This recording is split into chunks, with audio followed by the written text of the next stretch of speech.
Yesterday we were talking about congruent shapes, and I told you guys we're going to focus on congruent triangles for a while actually. We're going to spend a lot of time on this. And today we're going to start congruent triangle proofs. We're going to start talking about how to prove two triangles are congruent. And we are going to learn a theorem today that you abbreviate SSS, and I'll tell you what that stands for in just a couple minutes. All right, so first of all, when we first learned about congruent shapes, what we learned is that when two shapes are congruent, everything's congruent.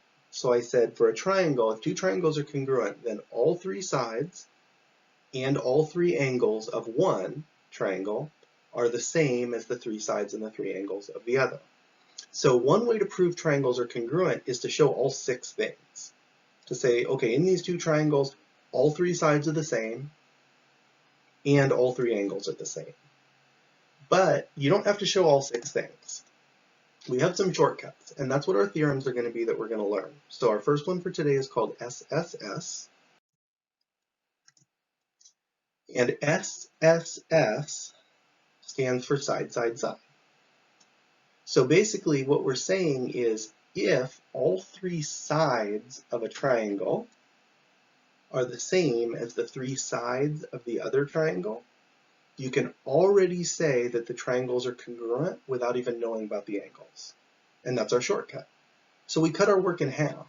Instead of saying, okay, I got these two triangles, I have to prove that all three sides and all three angles are the same if I want to show that the two triangles are exactly the same or congruent. We just cut our work in half. So what we're saying is, as long as we know that all three sides are the same in both triangles, then we can automatically conclude that the triangles are exactly the same, they're congruent. We don't have to know anything about the angles. So for example here, I could say automatically that these two triangles are congruent, even though I don't know anything about the angles.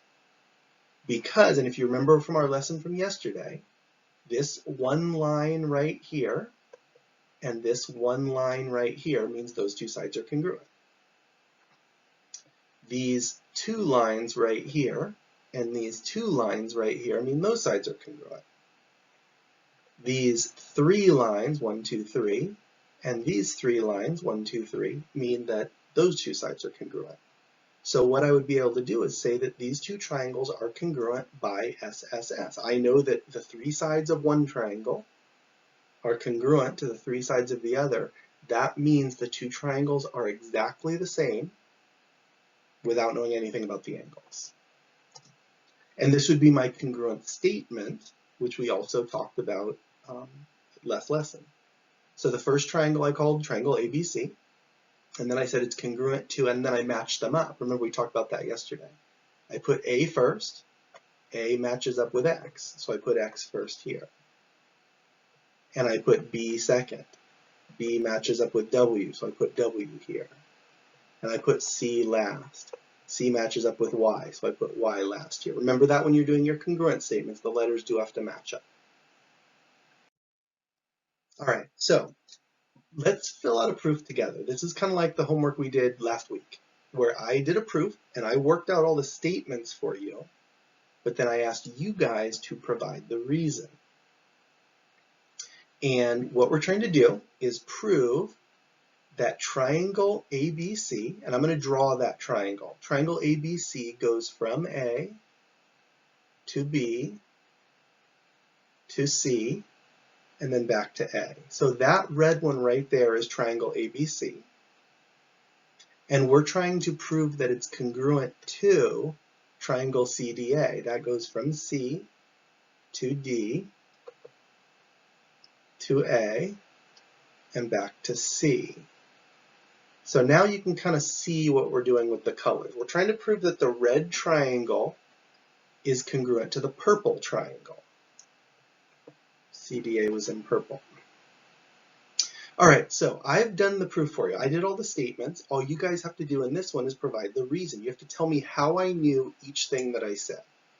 So the first thing I said was that line segment BC, that's the very top line from B to C, is congruent to line segment AD, that's the very bottom line at the bottom. So remember, the reason is me asking you the question, how do you know that? Well, you know how I knew that? Because it's marked. We have the one marker here and the one marker here.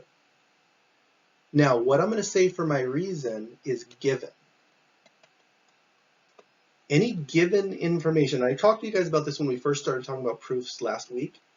I said every proof has to start with something. It might be a picture, it might be a statement, but the author of the proof has to give you some information to start with. If your statement is what was given or what's shown in the picture, just say given. And the reason for number 2 is actually also going to be given. Because what I said is AB, line segment AB, which is these 2 markers here, is congruent to line segment DC, which is this 2 markers here. So that was also given in the picture. Now number 3 is a little weird. If you look at it, I said line segment AC is congruent to line segment AC. That's the same thing. That's this middle line. It's the line that kind of cuts the 2 triangles in half. It splits the 2 triangles. Well, if you remember when we were talking about our properties, we had that weird property, and I said, you know, there's this weird property that seems so obvious you almost don't need to say it, but there's a reason for it. This is the reason. Everything is equal to itself. Every number is equal to itself. 10 equals 10. Every variable, x equals x. Everything is equal to itself. And that's what we're saying here. AC is congruent to AC. The name for that was the reflexive property. So I'm going to write reflexive here. And I'm going to mark it with 3 markers. 1, 2, 3. Now AC is AC, so I don't have a second line to put 3 markers on it, but I put 3 markers on it.